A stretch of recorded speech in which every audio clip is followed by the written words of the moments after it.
Hi, everybody. Thanks a million for stopping by my presentation at the McNair-Ballotti Undergraduate Research Symposium.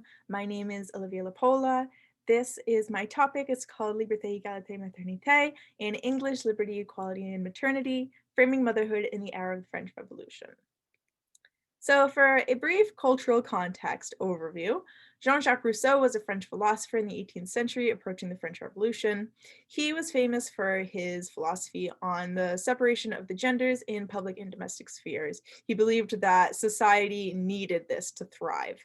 Basically, he said that men should be in the public sphere discussing philosophy, art, and politics, and women belonged in the domestic sphere in the house, raising children and performing household duties.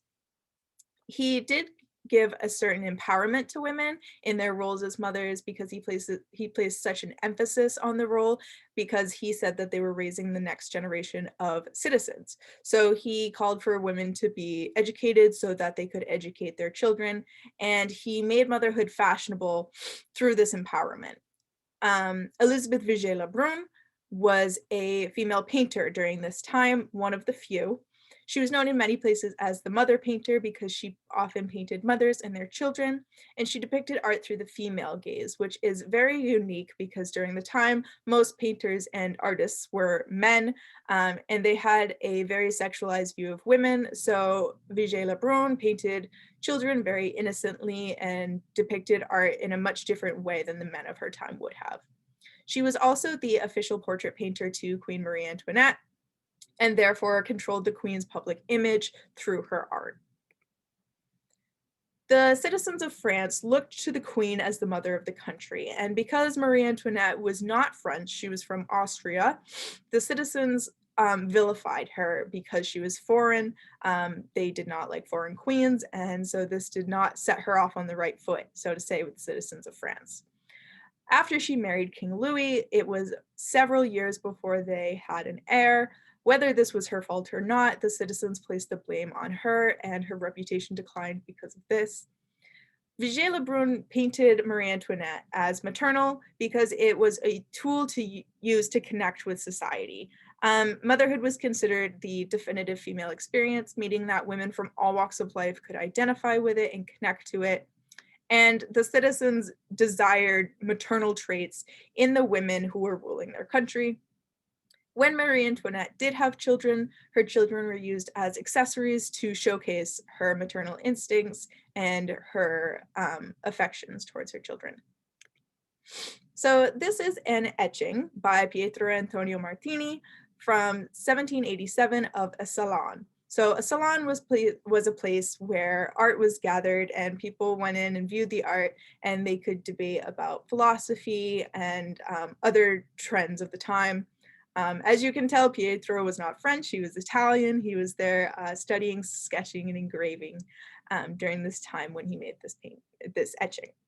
So I wanted to point out to you, this is a Vigée Le Brun painting hanging here, and there's another one right above the doorway that I will be talking through today. This is the first painting, Marie Antoinette and Her Children by Élisabeth Vigée Le Brun from 1787. This painting was an effort to connect with the public and improve the Queen's reputation. You can see that the Queen is here with 3 of her children, but there is an empty crib. This is to symbolize the Queen's 4th child who died very young. And this was to appeal to the sympathy of the citizens of France and get them to connect with the Queen and feel bad for her. The Queen had a reputation as someone who spent a lot of money, and during a time where the French citizens were very poor, this was seen as very insulting and tasteless.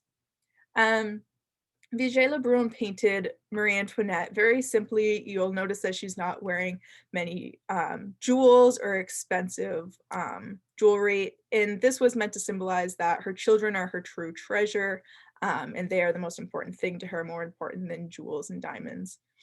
And again, this was meant to connect to women, especially across France, because they can identify with the role of a mother, like the Queen was.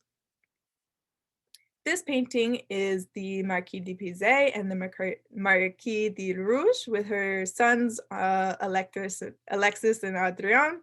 I just know my mentor is cringing at my French pronunciations. I am working on them. This painting is also from 1787, depicted in the Salon. This painting focuses on an emphasis on women's friendship and how women as almost a village raise children. And you'll see that the children are adoring their mother, they're leaning on her. The older one is gazing at her lovingly. And yeah, so the emphasis is on the woman as a mother and how that makes her beautiful because she is such a good mother. Vigée Le Brun also popularized a style called the aesthetic of negligence, which is sort of how these women are so beautiful, it's effortless. Their hair is kind of falling down and their dresses are very flowy and drapey, and it's to show that they are beautiful without even trying because they hold these identities as mothers and as women in the domestic sphere. And again, this made motherhood stylish. And this was what Vigée Le Brun was known for in her paintings. So this is a brief list of many of my resources for my research. I am very lucky to have found a lot of these authors. They have done amazing work, but I'm especially lucky that we can read the original Rousseau text, and Vigée Le Brun wrote her own text that is accessible to read in the present day. So I'm very lucky in that way, in a unique way, I think, to have access to those texts. I want to thank the Suffolk University McNair Scholars Program, specifically our director, Dr. Jarvis Chen, has supported me through all of my research for many years now. I'm very grateful. And the biggest thank you to my mentor, Dr. Barbara Abrams. She has been there and just has stopped at nothing to make sure that I've had the most amazing experience, which I have.